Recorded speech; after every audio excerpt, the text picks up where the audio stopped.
Hello, Tundra Tribe, and welcome to our Riyadh Rundown with our GM, Zai. How's it going? Good.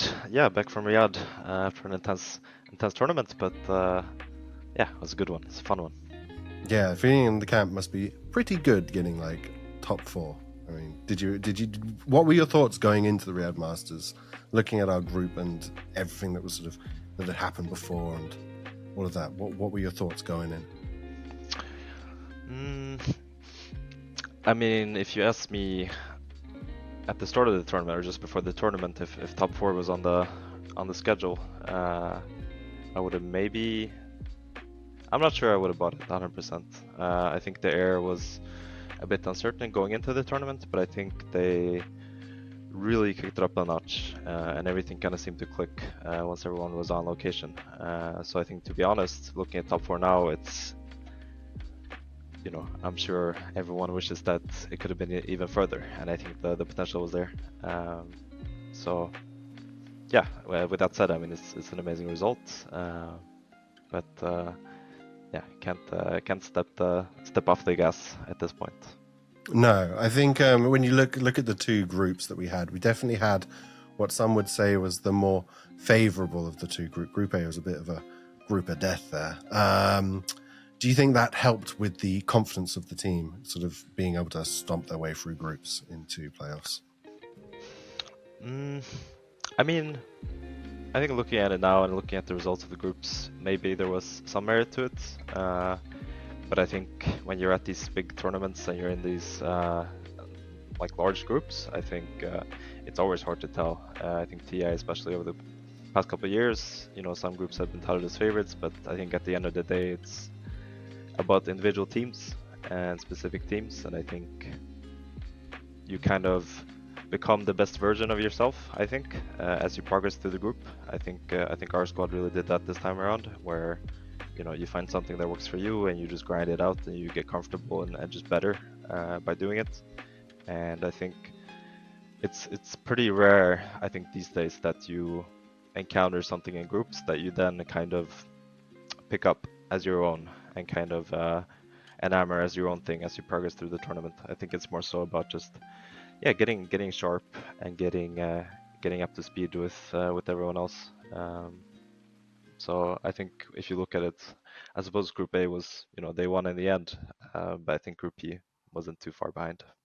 Yeah. And talking about that, like getting up to speed, getting yourself sharp on that sort of thing. Since the patch dropped, it has been a rocky performance. Let's be honest there. Do you think that it was just a sort of time thing and the team honing themselves to the new patch and the new sort of stuff, or do you think boot camp had a factor to play in building chemistry with the team and that sort of stuff? I mean, I think it's definitely a mix of both. I think also for us coming in with Ramses in a sort of new position for him at the time. I think he's grown a lot since coming on, and I think he's just improving after improving. And I think that coupled with just getting a proper bootcamp for once, where everyone can kind of mesh and improve in real time, I think also helped a lot. Nice. And you got to spend a bit of time in Riyadh, in person, with the team. How'd you spend that time? Yeah, just hanging out, socializing with the group. Not helping out too much. Moon has got a pretty good grasp on the Dota stuff, but an opinion here and there. Otherwise, just kind of being around the group, doing some content on the side, quite a few media duties, and then also just putting in work for the org, in the interest of the org. While you're there, did you sort of manage to see how the team spend their downtime? What do they do to make sure they're sort of mentally rested, physically rested, and ready to compete again? Yeah, I mean, at that point, I think we were pretty far into the tournament kind of rhythm. I think we went out for dinner once, but I think that was the one and only kind of off day that there was around. I think apart from that, it's just pretty high speed when you're at these tournaments. Scrimming, it's media stuff, interviews, content, stuff like this. So I think the pace is pretty high. I and then some slight issues with people feeling a bit sick and stuff like this. So I think external activities weren't too many. It's just about kind of remaining in that zone and being focused for matches and stuff. We got Bet Boom for Pure, but was there a little part of you, just a little part of you, that wanted to get the dub over Liquid? Yeah, I mean, it was exciting to watch, to be honest. I think after game 2, it was a bit of a, not a coin flip, but it was close. I think could have gone either way against Liquid. But, ultimately they ended up in second place, and I think that was pretty well deserved. But, I'm a bit torn on that, I think. Like, obviously I want the team to do well, but I still have some fond feelings for Liquid, so Of course. if anything, I was just sad to see them get absolutely destroyed in the finals again. And then finally, you mentioned it earlier, Seb's sketch, your little tiny little hello. Hello. How did that come about? And how many takes of hello are there on the cutting floor? Oh my god, so many. No, I think I was just asked to do a little bit for that sketch. I mean, it was Seb's sketch, and I think they just wanted a little cameo. So I was asked, and then yeah, I was just sitting in that room doing a couple of takes, a couple of variations. I was told to kind of put on an old man voice. I don't know if I managed to deliver whatsoever. But that was the idea. There were some other lines as well that didn't make it. It was like, what was it? Like welcome or something, or like I remember you, or something like this. Yeah, but didn't make it. It's probably not good enough for the skit. So I think the hello worked really nicely though. It's so simple and just got short, the point. Short and concise. Yeah, it worked out. Yeah. Where we go? We're going to TI now. Yeah, looking at TI. So, first up, I'm sure everyone's eager to know, how's the visa situation looking? So I think it's still a process. I think we're waiting on final details for some more players. So I'm not sure what the kind of end date for that is, but it's a process. And if need be, we're looking into what we can do in case someone doesn't make it. But ideally, we have 5 players with us. That's what we're hoping for. But some things are a bit out of our hands, so we'll see what we can do. Nice. But yeah, besides that, I think the plan is to just get a bootcamp going in a couple of weeks' time. I think we'll try to get everyone together for 2-3 weeks before TI starts, and yeah, should be productive. I think they improved a lot on the bootcamp before Riyadh, and especially in Riyadh, I think they've at least in my opinion, kind of cemented themselves as a team that belongs at this level and at these top kind of placements. The 2 tournaments that we went to this year, it's a top 3 and a top 4, and I think it's really just about building from that, and then getting even better just before TI. Nice. And without giving too much away, of course, you can't give away secrets. What do you think that are the focuses for the team as we sort of look towards TI? But I think consistency is one. I think being able to game in, game out, kind of stick to a game plan and kind of play our own game, I think will be important, especially going into these kind of tougher best of 3s, best of 5s towards the end of a tournament. I think that becomes pretty vital. And apart from that, I think just building on hero pools, building on strategies, and kind of maybe getting up to speed a little bit again with adapting to what's going on. I think if you're watching this tournament, Riyadh, I think towards the end of this tournament, it was very much pretty heavy aura 5-man kind of meta, which I think we came close to adjusting to, and I think in some games we kind of carried it out well, and I think that's whether or not that's something you want to adopt, I think there needs to be kind of like a plan for it anyway, because if that's going to be the meta going into TI, I think one, it's gonna make for a really boring TA, so hopefully there's a patch. But two, I think, yeah, you need to kind of understand what the consequences of those kinds of lineups and kind of the timings and the ins and outs of it. So yeah, that's for sure something we'll look to improve on. Well, you done answered my next question. My next question was, are you a fan of the current meta? So you're gonna answer that. So in which case, let's go on to so you talk about what we sort of need to look at and that kind of things. What do you think is your role, and how do you plan to help enable these sort of actions? I think going into the TI bootcamp, try to get like a decent structure coming into the bootcamp, so that there's like a general sense of progression throughout.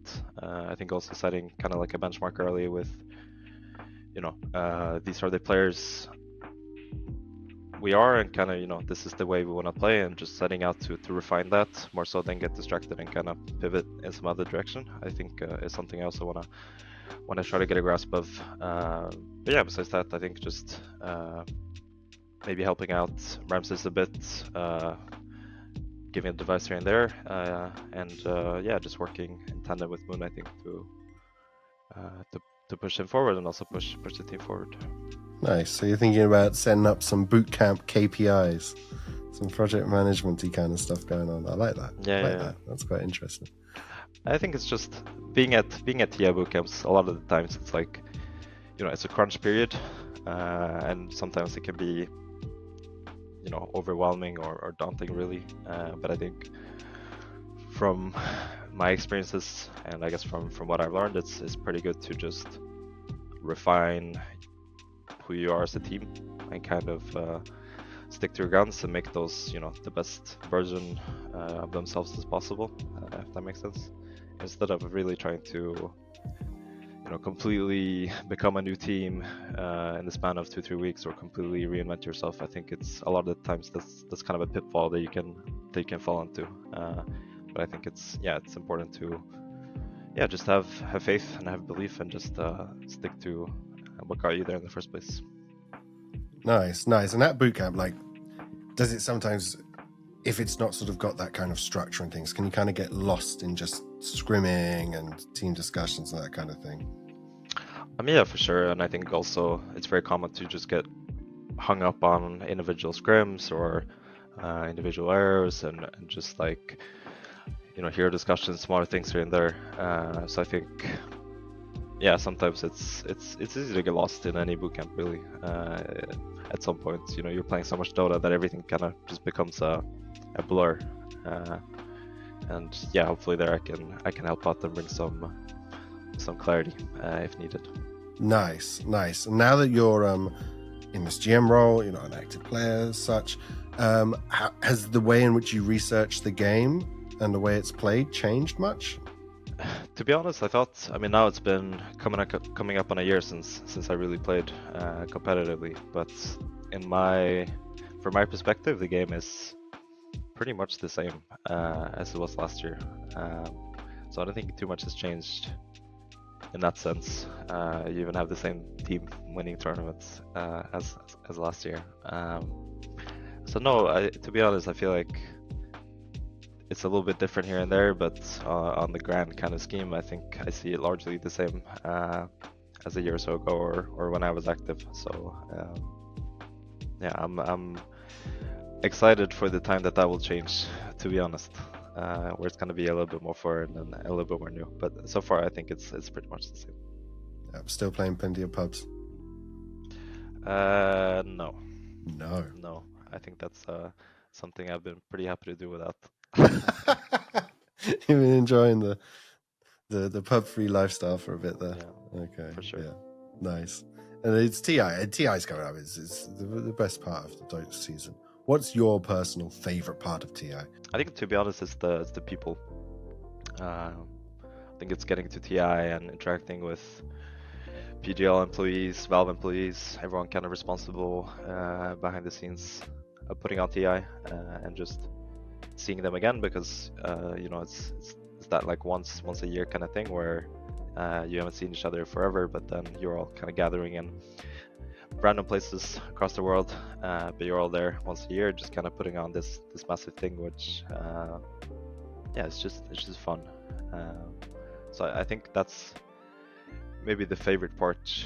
The playing was, a secondary favorite part, I guess. But TI can also be, a bit scary, a bit daunting sometimes. Also, I think it really depends on where you are going into TI and what's kind of, resting on your shoulders going into that event. Because sometimes it can be, you can be burdened, and it's a lot of uncertainty behind it. You feel like you really have to perform. You don't know what next year's gonna be like, and all stuff like this. So I think playing is great and all, but I think that entire deal of it also is a bit off-putting. But the people I enjoy the most, I think. Nice. So you're looking forward to heading to this TI without that player burden. You just get to enjoy TI for what it is. Yeah, I think it's gonna be nice. It's gonna be nice to see it from that side as well.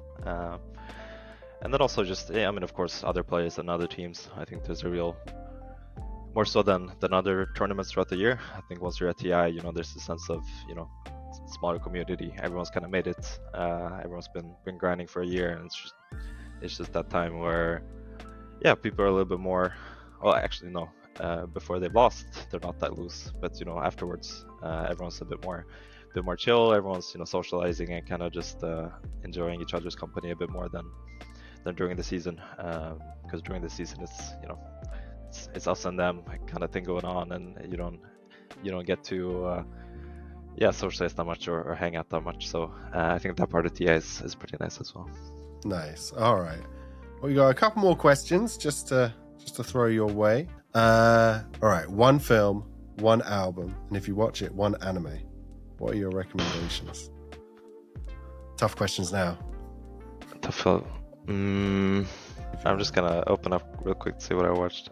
Yeah. So my film that I recommend to everyone is The Shining.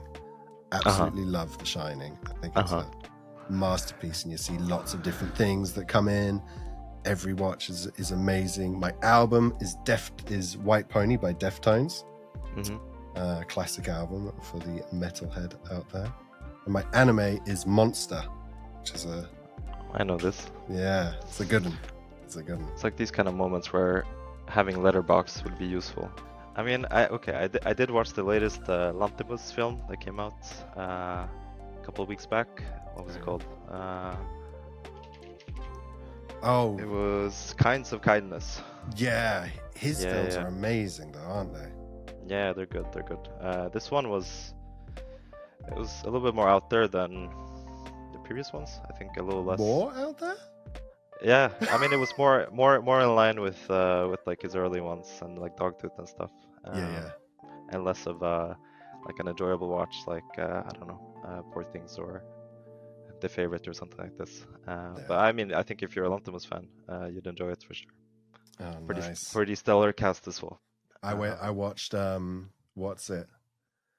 The Killing of a Sacred Deer without knowing at all what I was getting into.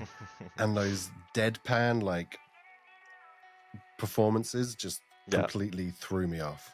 I mean, there's a lot of that. Album wise, what have I listened to? There's like this group, I guess, called The Future Sound of London. Okay. I made some album called Dead Cities, which was like this funky kind of futuristic, I don't know, lo-fi electronic thing. Came out in the 90s or something. Oh, nice. Pretty good. Apart from that, I don't know. I think I've been pretty lazy with keeping up to. I think it happens at a certain age. You just stop listening to new music, and then every now and then you have a little. Same old stuff. Yeah. Anime-wise, no, I haven't watched anime in a long time, but I like Monster. Monster's good. I was repped Legend of the Galactic Heroes, if you ever watched that. Okay, I've not. Also old school boomer stuff. Do you have a message for the Tundra tribe? Just stick with us. I think it's been an up and down year, but I think the team's really gelling towards this later part of the season. I think Riyadh was, a little glimpse of what can happen when everything clicks, and I think the potential is there to go even further. So from our side, we're gonna just try our best to be in best shape for TI possibly, and just cheer us on. Watch our vlogs. Vlogs are good, and just keep supporting. And we'll try to make you proud as we go into TI. I agree with all of that, especially watching the vlogs. The vlogs are fantastic. Big fan of them. All right. Well, I'm not going to keep you any longer. It has been a pleasure. Thank you very much. If anyone has a question for Zai that they want to have asked in the next video, drop it in the comments. We'll see. If it's not rude, we might ask it. Let's see. We'll see him again sometime around TI. Who knows? It might be after groups. It might be after TI finishes. We'll see. Thank you very much for watching. We'll catch you in the next one.